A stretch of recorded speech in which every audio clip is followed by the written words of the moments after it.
Today we will study about the glass electrode. The measurement of pH by glass electrode involves the use of two reference electrodes which are separated by a glass membrane and whose function, the function of this glass membrane is to establish an electrical potential that depends upon the hydrogen ion activity of the solution being tested. That means the hydrogen ion activity of the unknown solution. Now, this glass electrode consists of a high resistance glass tube with a thin low resistance glass tube fused at the bottom, and the bulb is responsible for pH sensitivity and the rest of the electrode is insensitive to hydrogen ion concentration.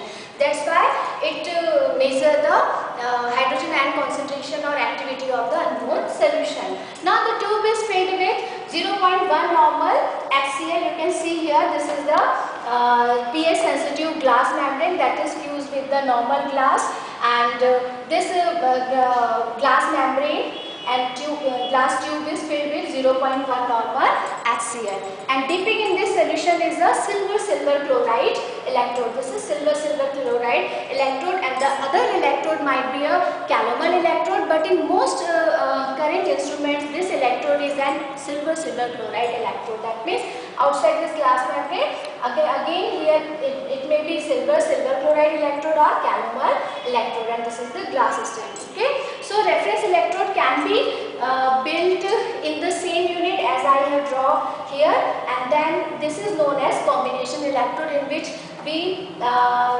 prepare the reference electrode in the same unit. This is the glass electrode and this is the reference electrode in the same glass tube or glass unit, and this is known as combination electrode. Okay, now to understand the function of this glass electrode, it is very essential to understand the nature of pH sensitive glass membrane. Okay, so we can understand how the electrode works. This glass membrane is consists of a network of silicate and aluminate ions, and the holes in this lattice-like structure can be occupied by cations of varying size. They can occupy hydrogen ions, that is protons also, and these holes cannot accommodate anions because of strong repulsion of oxygen containing ions. So they only accommodate cations, and if we prepare this glass membrane in this specific manner that can only accommodate protons or hydrogen ion, then it is very useful for the measurement of pH of unknown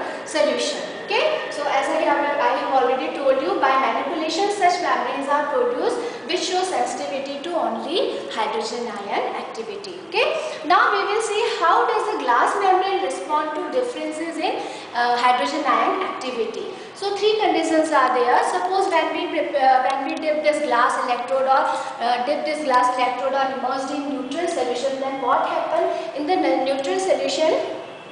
You can see here some of the protons are present in the some of the protons from the holes of glass membrane enters into outer surface, and to neutralize it, some of the protons from inner solution bind here at the inner surface of the glass membrane, and so and like this they maintain the neutrality of this glass membrane, so there is no generation of electrical potential across this membrane. Like this, in the neutral solution this glass electrode works. Okay, now in the next, when we dip this glass electrode in the basic solution, for example NaOH. Okay, so in the outer solution most of the hydroxyl ions are there, and to neutralize it, most of the protons from the glass membrane release and react with this hydroxyl ion and neutralize it into water molecules.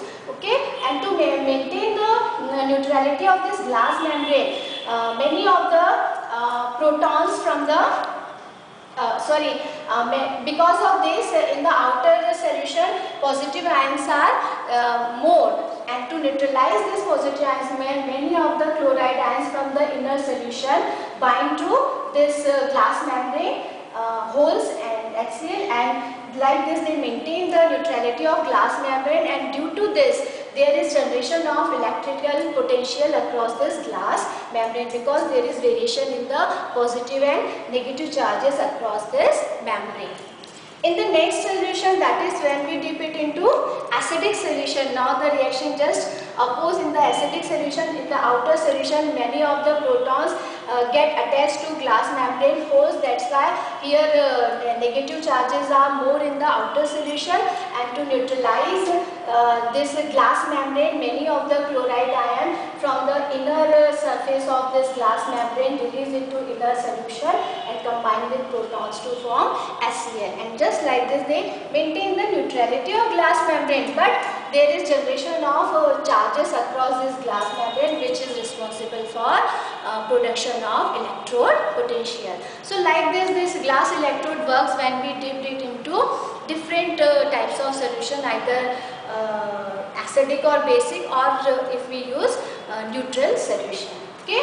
Now, for a given glass membrane, all constant potentials may be collected into a general constant, that is Eg, because many interfaces are there where electrical potential is generated. So we sum up all this electrical potential and denoted it by Eg. So overall electromotive force generated through this glass electrode may be write like this: Eg plus 2.303 RT by F, and in bracket pH of the outside solution. Okay, so you can see here, this is the constant value. So EMF depends only on pH and temperature. Okay, but all the values are constant. So it solely depends on the pH of the outer solution and the temperature. So the factor of temperature is very important when we measure the pH of any unknown solution. Okay, when a pH sensitive glass electrode and reference electrode are dipped in a solution, a galvanic cell is set up, and the cell can be written as follows. You can see here, this is the test solution, and here glass membrane. Okay, and potassium chloride saturated, and one reference electrode is there, that may be silver chloride or calomel electrode, and here the glass electrode is there in which inner electrolyte is 0.1 normal HCl, as I have already told you in the structure. Then internal reference electrode, that is silver chloride electrode, and each interface there is generation of electrical potential. So overall EMF of this cell may be like this: EMF due to reference electrode and EMF due to glass electrode. Since reference electrode is constant, okay, so EMF cell varies only within a variation in the pH of the test solution. So like this we can measure the pH of any unknown solution with the help of this glass electrode.